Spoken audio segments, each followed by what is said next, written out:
You know, I've always thought attachment was just one of those things that you only experience with finding a partner. You get too attached to a person, to a woman, to a guy. You care too much. And then as a result, you don't rationalize and understand that, okay, this person isn't interested. So why do I care so much about this person who isn't obviously interested? I've always thought it was within the realm of people. But I've also come to realize that attachment also seems to also be a factor, be a problem in my approach to YouTube, my approach to what I want out of life, my vision. And recently, I almost quit YouTube. I almost quit just everything, to be honest, because I was getting burnt out and I was just kind of sick and tired of everything. If you haven't seen my channel already, I started posting videos about 2 months ago after last year ended. I was talking to a guy. His name was Shimon. You must have seen his channel before. Very down to earth, very chill,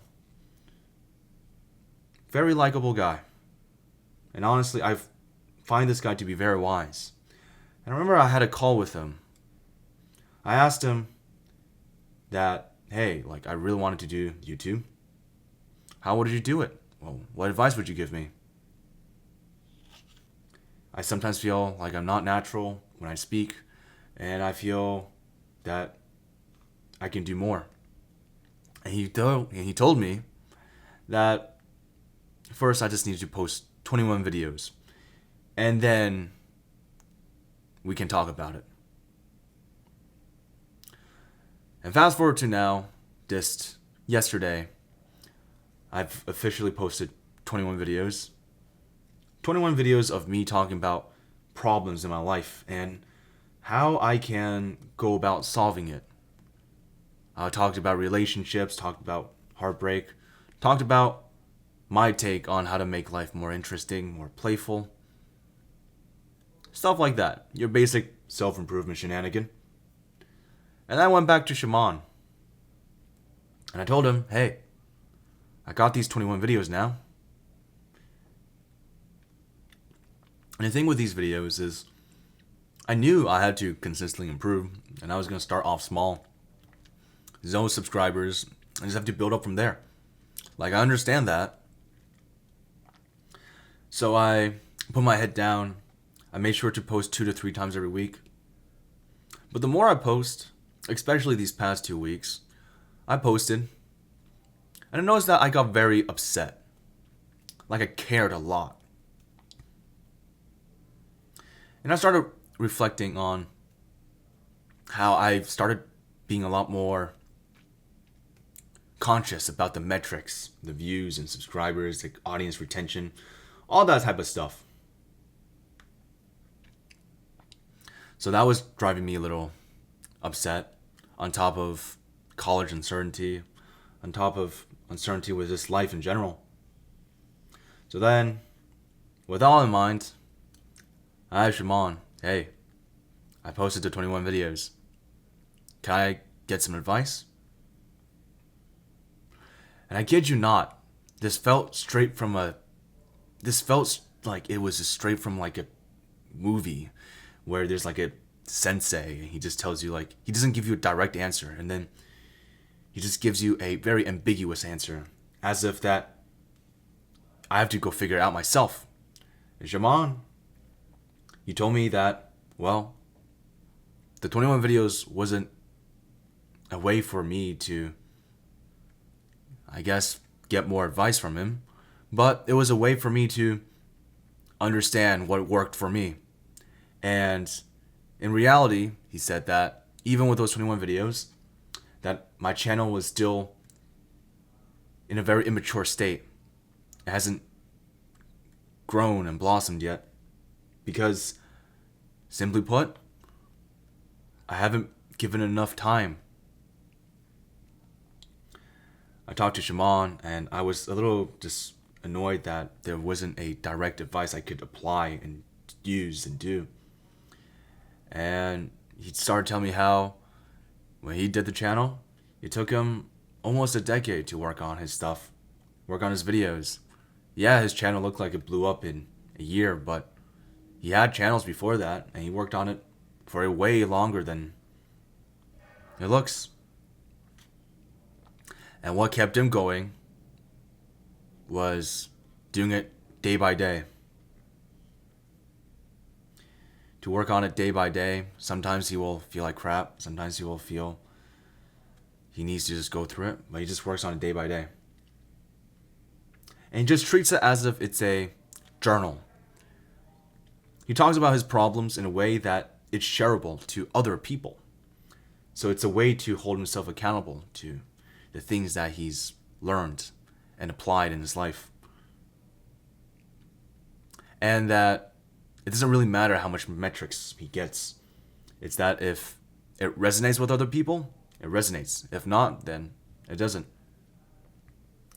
It almost serves as a filter, in a sense. And I ask him, is there anything you can tell me for structure and storytelling? And he just tells me, to be honest, I also ramble myself. I just found a way that just works for me. And that was his way.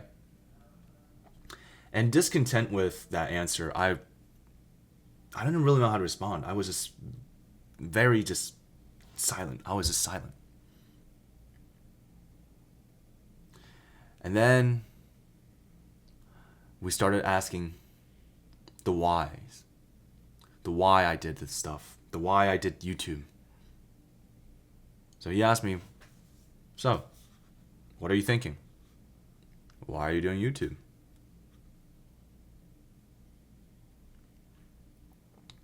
And I sat there for a bit. And then I realized that there were a lot of things that I kept inside me that I couldn't really make sense of. But it was almost as if I had this fear of revealing out these thoughts and emotions that I couldn't bring out when I was writing it down for myself. And I started choking on a sort of thought and emotion that I didn't really want to reveal to him because it was just rather vulnerable. But I took it a step further and I just honestly just let loose and I kind of cried it out. I said that I was afraid that after I graduate, I wouldn't have anything left. I really hated the idea of working a 9 to 5. I really wanted to have control over what I put out there and not have to rely on all the stuff. I view YouTube as almost like an escape from reality, I guess. From the fact that I didn't want to live a life that was just boring and monotonous. And I cried it all out. I was really upset. And I put it all out. It was just all laid out. I genuinely was just uncertain and afraid. And I just kind of used YouTube as a means of just ambitiously grinding at something that I would much rather do. But in turns, it's just kind of dug a deeper hole for me. And when I realized that,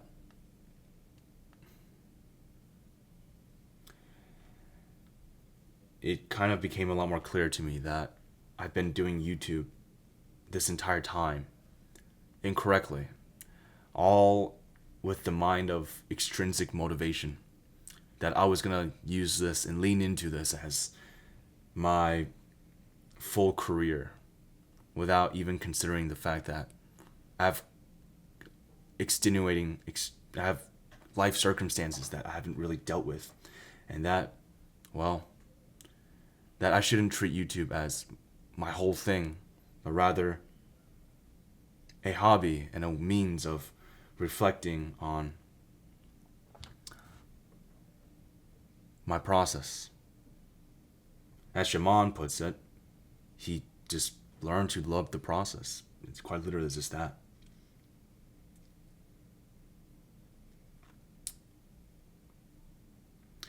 And so, after that whole conversation, I asked for YouTube advice. It became therapy. I've started to just reorganize how I wanted to approach YouTube. That YouTube now has become more of a means of exploring and figuring out my thoughts, journaling it down, and just sharing it unshamelessly, not shamelessly, with the world, as a means to figure myself out. And if any other people resonates with me, they can come along with the journey too. That's what I really wanted to do with YouTube. Not the subscribers and views and metrics. That, sure, it'll come along at some point. But I want to first learn to just do it for me. The point of this story and the point of me going through this whole yap is that it's very easy for you to get carried away and just get attached to things. It's very, very easy. But if we don't spend the time asking why we do the things that we do every day, there's always going to be something that's going to be causing you some sort of feeling, negative feeling, burnt out, hopelessness, And in face of those situations, you have to ask yourself why you're doing the thing that you're doing. And if I didn't ask the why earlier enough for YouTube, I probably would have burnt myself out, and I probably would have quit YouTube for a long ass time. Same thing with your relationships, with your passions, with YouTube. You have to just constantly ask yourself why you're doing the thing that you're doing. And learn that you have to learn to not care about it so much that you care about the outcome of the situation, but rather just to experience. Like with anyone and anything, it's the experience, the process, the experience. And that's what it means to not get too attached to things. That you're more present and you're more thinking about just the experience of having this person in front of you, of just doing the thing. And not really thinking too much about what comes out of it. Sure, something good might come out of it. But hey, just stick to it just for the fact that it makes you happy. To be honest, I haven't even been watching my own videos nowadays. Not because I don't want to analyze it with a critical lens or anything, but I don't really exactly enjoy watching my videos. If that makes sense. Like, I've always wanted to speak in front of the camera, but I wanted to do it in a way that feels right to me, I guess. I'm a big fan of the fact that I'm able to come up with these ideas, but the way I present them, the way how I still feel like it's rather scripted, it's not very authentic to me. So with that in mind, I want to give YouTube another try, but this time from the lens of self-exploration, and that no matter what happens, I still want to do it because my life, my 20s has just started, and there's still quite a bit of stuff that I'm still discovering about myself. I'm still learning about myself. And that this little burnout that I've experienced that made me want to quit. Made me realize that there's still a lot of stuff that I don't understand about myself. There's still a lot of people out there who are just like me. And I want to see where I can take this. Maybe I will become big. Maybe I won't. Who knows? Maybe I'll be famous one day for being a famous entrepreneur or an athlete or something. And then this thing just serves as my story, perhaps. But at the end of the day, it doesn't really matter. It's just, can I enjoy it? Yes, and just be able to. And I'll probably get lost along the ways. Maybe sometimes I'll drift back out and I'll think externally. But that's when you ask yourself whys. Always have to ask yourself why, and make sure you're truly doing it because you want to do it. Not because other people are telling you to do it, but because you want to do it. You want to do it, and it's beneficial to your situation, rationally.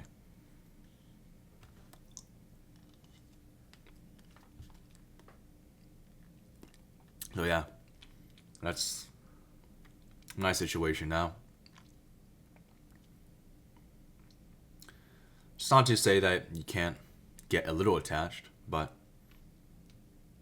you can't really expect life to just give everything that you want, just like that. You can try to control some outcome, but at the end of the day,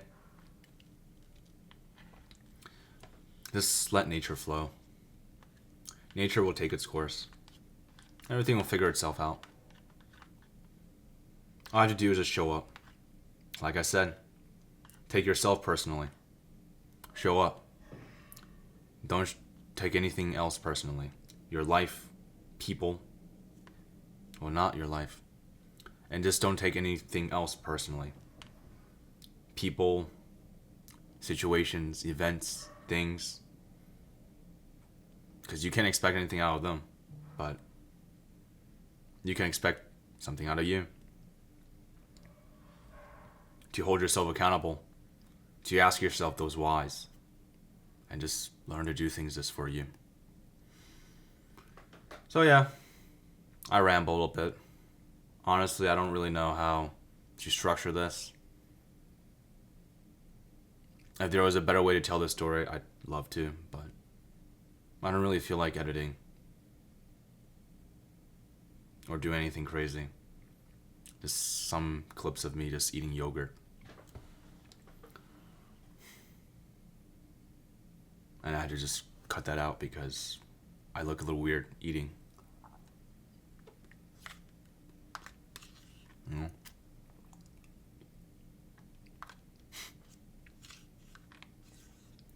Anyways, I call that the end of my video. Yeah. See you later.